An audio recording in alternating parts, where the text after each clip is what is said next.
Welcome back, students. This is the second video on chapter 14. It's entitled Chloroplasts and Photosynthesis. So we dealt with mitochondria in the first half of this chapter.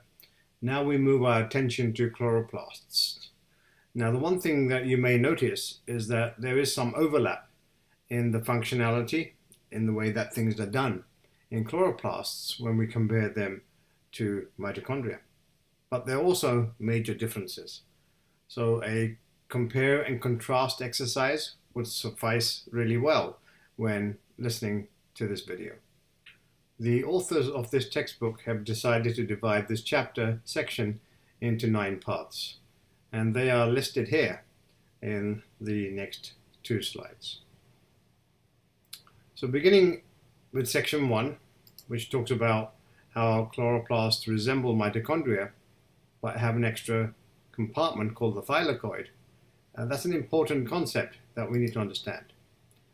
So this figure taken from your textbook clearly shows the location of chloroplasts inside plant cells and further magnifies that single chloroplast to reveal the anatomy and the labeling of the different membrane structures and the regions that they encompass. And the most striking feature is that chloroplasts have 3 membranes and not 2. There's the outer membrane, the inner membrane, such as in mitochondria, but there's also a third membrane which is distinct from either of those 2, and that's called your thylakoid membrane. And the thylakoid membrane surrounds its own space called the thylakoid space or the thylakoid lumen, and that's where some chemistry takes place that is distinct from the chemistry that takes place in mitochondria. Now, the misleading term is this, grana. The grana are simply a stack of thylakoid membranes. So when they're stacked up, like in some textbooks they mention a stack of coins, that's when they resemble a grana. In other regions where they're more randomized, we don't call that region a grana. Other than that, the final thing that you need to understand is that the light green space between the inner membrane and the thylakoid membrane is called the stroma. Let's concentrate on photosynthesis, the chemical process, for the next few slides. So photosynthesis is carried out by all plants. There's a few that do not, but all plants, basically as far as you're concerned, perform photosynthesis. So somewhere in that organism, the plant organism, there must be cells that contain chloroplasts. Now remember, not all cells in a plant, i.e. roots, would contain chloroplasts because it serves no function. But above the ground, many parts of a plant that are green or purple will contain photosynthetic pigments and therefore perform photosynthesis. But let's get back. So all plants, more or less, perform photosynthesis. Bacteria that are photosynthetic will perform photosynthesis, but not all bacteria are photosynthetic. But all algae are photosynthetic. And as you know, algae come in various colors, which indicates that they contain different types of pigments for performing photosynthesis. Regardless, as it says here, photosynthesis, the biochemical process, it generates energy, and then it consumes most of that energy in order to drive the second phase of photosynthesis. So according to our textbook, photosynthesis can be viewed as a 2-stage process. Stage 1 are the light reactions, and stage 2 are the dark reactions. Now in some textbooks, they call stage 2 the light independent reactions. Some of them call this the Kelvin cycle. And other textbooks call this the carbon fixation cycle. So once again, just like in cellular respiration, where we called the TCA cycle, the citric acid cycle, by various other names, the same thing applies here. So that's a similarity. Now, stage 1, the light reactions, their sole purpose is to convert the energy of light, photons of light, into energy in the form of chemical molecules. So their output is 2 commodities, ATP and a high energy carrier called NADPH. and they deliver their cargo to stage 2. Because stage 2 is energy requiring. The energy is then used to force together molecules and form covalent bonds and lead to the production of sugars and, in fact, everything else that a plant cell needs from that point onwards. Proteins are pretty bad at absorbing photons of light energy, but chlorophyll molecules, which are part of a pigment set, are great at interacting with extraneous sources of energy. So chlorophyll is one of the most prevalent types of pigments present in biological systems. It's not the only one, but it's prevalent. And there's two types of chlorophyll, chlorophyll A and chlorophyll B. And chlorophyll has a absorption spectrum that looks like this. And you can see here that most of the excitation of chlorophyll takes place with photons that have a blue spectral range. That's in the 400s, 420 nanometers. Additionally, chlorophyll also has a nice spectral absorption of photons that come in at the red end of the spectrum, about 650 to 700 nanometers. Now you'll notice that the middle part of this spectral range for color is pretty flat, and that means that chlorophyll in particular has no desire to absorb or interact with photons carrying green or yellow light. Other pigments will have their own profiles, but as you can see, most pigments absorb in the blue and the red range. Incidentally, blue light has more energy than red light does because the smaller the size of the wavelength, the more concentrate the energy that they carry. So that's an important thing. Now looking at the structure of chlorophyll A, you'll notice that the molecule is basically composed of two halves. The top half is very polar and the bottom half is very nonpolar. And the bottom half serves a purpose of embedding the chlorophyll molecule in the right direction inside the membrane of the necessary organism. The other part of the molecule then projects into the gel-like matrix outside of the membrane on one side.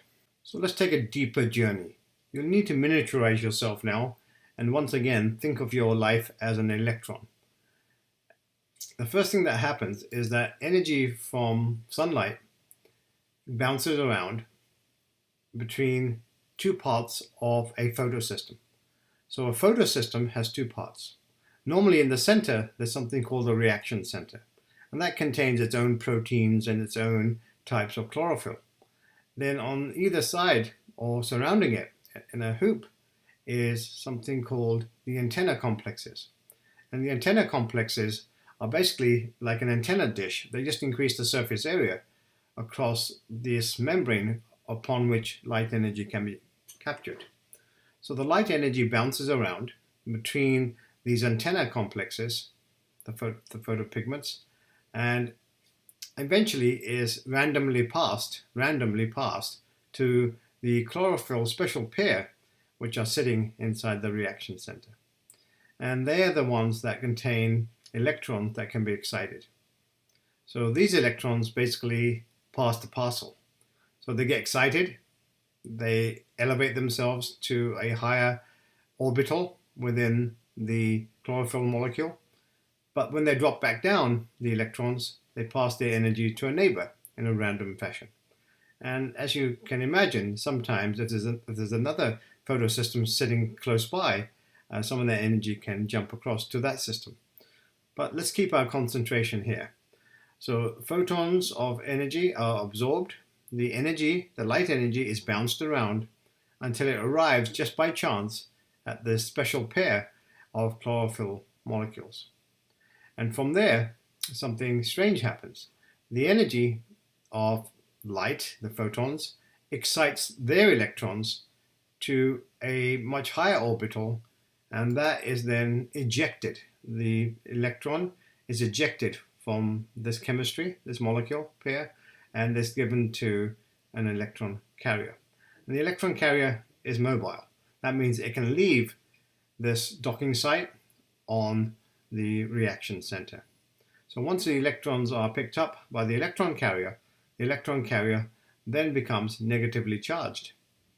And as we saw with redox reactions, when something becomes negatively charged, something must also become positively charged at the same time. So the electron is lost by the special pair, and they're now missing an electron. They'll have an excess of protons, so their charge is positive, and the electron carrier is negative. And once the electron carrier has a negative charge, it then moves away from the reaction center and takes its cargo somewhere else, as you can see taking place here. And this space will be then occupied by another electron carrier that will come in and occupy that docking site.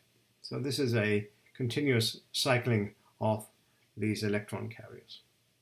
Now, the electrons which were part of the special pair will no longer be able to come back. So they'll leave home and not return. That's an important thing to understand. What we'll see on the next slide is what happens and what the name of this electron carrier is. So the electron carrier has a name. It's called plastoquinone. Plastoquinone. And plastoquinone transfers its cargo, which are the electrons, to a protein complex embedded close by in the membrane of these chloroplasts, in the thylakoid membrane. And that protein complex is called cytochrome B6F complex. And what it does, it uses some of the energy of the electron to pump protons from one side of the membrane to the other. So the proton gradient is stored deep inside the thylakoid space, the lumen of the thylakoid. The electron, which is now depleted in some of its energy, still has to progress on its journey, and we'll follow that journey in a few moments. But once again, just like in mitochondria, the proton gradient that's generated is then used immediately to power various cellular processes. In this case, most of the energy is used to make ATP through this oxidative phosphorylation process. So this is once again ATP synthase. Is that turbine that we spoke about when we were looking at mitochondria. It's the same turbine here, and this spins in exactly the same way to generate ATP from ADP. So what happens to the electron? Well, the electron is passed, so this electron here is passed to another photosystem. And that photosystem is not the original photosystem, the photosystem 2 is passed to another photosystem close by called photosystem 1. And photosystem 1 then uses further energy from sunlight to re-excite that electron to an even higher energy state. And once that's done, so you're recharging the electron. So once that's done, the electron is in a very sophisticated fashion passed over to another carrier protein called ferredoxin. And ferredoxin, in a complicated sequence of events, ends up with a protein complex called ferredoxin NADP reductase. And what that does, it takes the energy of the electron and uses some of that to charge a NADP plus molecule to a NADPH molecule. So the electron takes now a journey inside NADPH. So the electron is going on a wild journey, and the electron will be you. So you need to remember your journey. So if you look at these two slides together, you can see where your journey begins here in the special pair, and your journey continues from this kingdom to this kingdom, and you end up taking a boat journey on NADPH in the stroma. So this reminds me of Lord of the Rings. But hang on a second. We mentioned earlier that photosystem 2 gathers electrons from the special pair and passes them through to plastoquinone. So that means once electrons are pulled away, this reaction center here will have a depletion of electrons. So where do new electrons come from? Well, let's go and concentrate on this area here. So here it is. This is photosystem 2, the reaction center. And this is a very complicated set of proteins. And one of those proteins is called the water splitting enzyme. and it sits on the thylakoid side of the photosystem center. And what it does, it picks up water from the environment, then uses the energy from light to help it split water. So some of the energy absorbed by photosystem 2 is used for breaking water down into 3 components. The first is oxygen, molecular oxygen, dissolved molecular oxygen, which will be then eliminated from this organelle. And then protons plus electrons. And the electrons are passed back to the special pair to replace those that it lost earlier on. So this is an important, very important component of this pathway. So new electrons are supplied constantly by the splitting of water into electrons, protons, and oxygen. When comparing mitochondrion with chloroplasts, one thing is obvious. The inner membrane of mitochondria has been used by nature to localize the electron transport chain that leads to the production of ATP from ADP by oxidative phosphorylation. Now the same process has been removed from the inner membrane of chloroplasts to the thylakoid membrane of chloroplasts. So somewhere in evolution there was a change in the location of this inner membrane such that in chloroplasts it ended up deep inside the cell. Regardless, that's where the electron transport chain is in chloroplasts. And as we now know, its main function is to generate ATP by using the gradient of protons to drive that process. So here's a great slide that combines what happens with photosystem 2 with photosystem 1. Now we know that normally photosystem 1 should be here and photosystem 2 should be here because that makes logical sense. But remember that these labels were applied when these were discovered. So photosystem 1 was discovered first, and then subsequently photosystem 2 was discovered. So it just happened to be that they're reversed. But remember that, please. So you start your journey as an electron inside a water molecule, and then you're ripped apart, and then you're sent down this sequence of electron carriers, and then some of your energy is harvested, and you end up taking another electron carrier. You end up in photosystem 1, you take another ride, and then you end up inside NADPH. And we'll see what happens to you subsequently. But some of your energy is then used to drive this gradient, which makes ATP. Not all photosynthetic processes follow this zigzag pattern of transmittance of electrons. So the reason I call it zigzag in a Z manner is that look at the shape of this. So if you are the electron, you start life here at a very low potential in water, then you're excited to this level here, then some of your energy is harvested, and then you're excited again by photosystem 1, and some of your energy is harvested. So by the time you take a ride in NADPH, you are on the average of about 200, minus 200 redox potential. So you're carrying still a fair amount of energy. But this pathway looks like a letter Z, so that's what it's called the Z manner. And the electron that you are never comes back home to the special pair. But when we study other photosynthetic organisms, they have some weird architecture. So some bacteria that live cold places, some bacteria that live deep under the ocean in dark places, they can't use sunlight. So what do they use instead? Well, they use chemical energy. And that chemical energy is then used for moving electrons from one location to the other.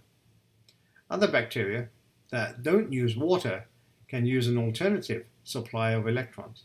And in this case, hydrogen sulfide is providing the electrons. It's the electron donor. And it's not as efficient as water, but it still is functional. So these bacteria that live in hot, smelly places can utilize hydrogen sulfide for providing electrons. But they still need light energy to excite those electrons from a very low redox potential to a decent redox potential. Now you can see that this number is not as low as water. So we go back to the previous slide. Water is down here, and then of course hydrogen sulfide will be up here. But regardless, that's what they have in their environment. That's what these bacteria do in most cases. There's enough energy here to keep the cell alive and functional. But that electron once again takes a ride in NADPH, never to come back to its home. So this is an alternative mechanism. Now there's a third mechanism, this one here, which is cyclic. So this time the electron takes a ride and it comes back home each time. So these electrons can be recycled again and again. So this is called the cyclic phosphorylation process. Light energy is used to pump energy into the electron, and as the electron is passed back home, it delivers its cargo energy, and that's used for forming a gradient. So there's no NADPH involved in this system because it doesn't need it, because NADPH is used to ferry electrons to a different destination. Here the electrons are simply going around in a circular fashion. So just to summarize, because this is very important, in cyclic use ATP by one photosystem. This figure here is not cyclic phosphorylation. This is non-cyclic phosphorylation. And here you're leading to the production of both ATP and NADPH. So please pay attention to the general equation for photosynthesis and try to relate which parts are associated with this electron migration. So the electron transport chain is here, and there's only one proton pump involved, but there are multiple electron carriers. The oxygen is produced here where water is required. So that's why plants require water, as do bacteria and algae. And the product of that energy capture in light is ATP and a molecule called NADPH. And once you have these two molecules, you're now ready to feed them to drive the stage 2 of photosynthesis. Stage 2 is known as carbon fixation because carbon dioxide is associated with other molecules within its environment and is no longer in a gaseous state. Now, the most important thing to learn here is the carbon fixation cycle, also known as the Kelvin cycle. Carbon fixation takes place using this washing machine approach. So this is very similar to what we saw with mitochondria. So carbon dioxide enters at noon, at 12 o'clock, and then some of the product is released at 6 o'clock. Not all of it. Some of it goes around again and again and again. So the important thing to follow here is not really the names of most of these molecules, but the number of carbons they contain. So a 5-carbon substrate, ribulose 1,5-bisphosphate, and again these names are not that difficult to remember. Ribulose is similar to ribose, this is a 5-carbon sugar, and it has 2 phosphates, one on the first carbon and one on the 5th carbon. So that's why it's called ribulose 1,5-bisphosphate. So that is then forced together with 1 carbon dioxide. So now we will have 6 carbons. And that 6-carbon molecule falls apart very quickly because of the vibrational energy into 2 3-carbon molecules, 3-phosphoglycerate. And we mentioned the word what glycerate is. It's a 3-carbon backbone. And each one of them contains a phosphate group on their 3rd carbon. The next stage is where ATP is necessary to add another phosphate to these molecules. So these molecules now become a diphosphate. And the 1st and the 3rd carbon of these molecules is phosphorylated. Now electrons are needed, and the electrons are delivered by NADPH in large doses, and those electrons are then used for rearranging the molecule to form this aldehyde 3-phosphate. Now, if we have 6 of these molecules, each of 3 carbons, then out of those 6, 5 will continue the journey around this wheel, but the 6th one will be dragged out, and that will be glyceraldehyde 3-phosphate, a 3-carbon molecule. Here it is. And then that molecule can be manipulated by enzymes that are sitting inside the chloroplast into various other commodities, including fatty acids, alternative types of sugars, and of course, protein amino acids. So everything a plant cell needs to generate the entire plant. Let's follow these molecules back up again. So at 7 o'clock here, glyceraldehyde 3-phosphate has its pyrophosphates removed. Therefore, it has now less energy than it did before. This molecule, ribulose 5-phosphate, is then able to utilize ATP that was produced during the light reactions to regenerate itself into a higher energy molecule called ribulose 1,5-bisphosphate. So down here, we have a molecule that contains just 1 phosphate, and this one here now contains 2 phosphates. So it's ready to go back into this cycle. So I'm taking my time explaining this because this is the crux of understanding photosynthesis. The maneuvers at 12 o'clock in the previous cycle are the responsibility of this enzyme here. It is the most abundant enzyme on the planet, therefore the most abundant protein on the planet, because all forests, all grasses, all meadows, all algal forests, all mats of bacteria photosynthesizing, they all contain this particular enzyme. Its name is Rubisco, very similar to the food company Nabisco. But Rubisco is a very powerful enzyme, and it can convert ribulose 1,5-bisphosphate through an intermediary into 2 molecules of 3-phosphoglycerate. So you need to remember this enzyme, please. And here you can see what this 5-carbon sugar looks like. And then when it gains another carbon, it becomes unstable, and it breaks down into 2 of these identical molecules, which contain the phosphate groups.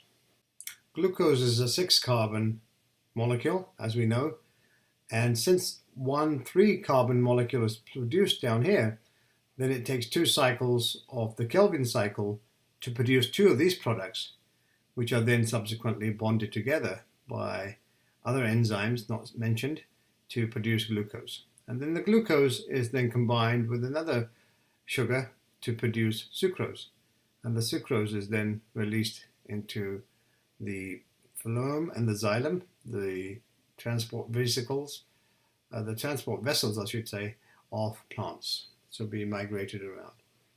The interesting thing about the Kelvin cycle is that it uses 18 ATPs and 12 NADPHs to produce 1 molecule of glucose. For those of you who are biochemically inclined, here's a great depiction of what goes on.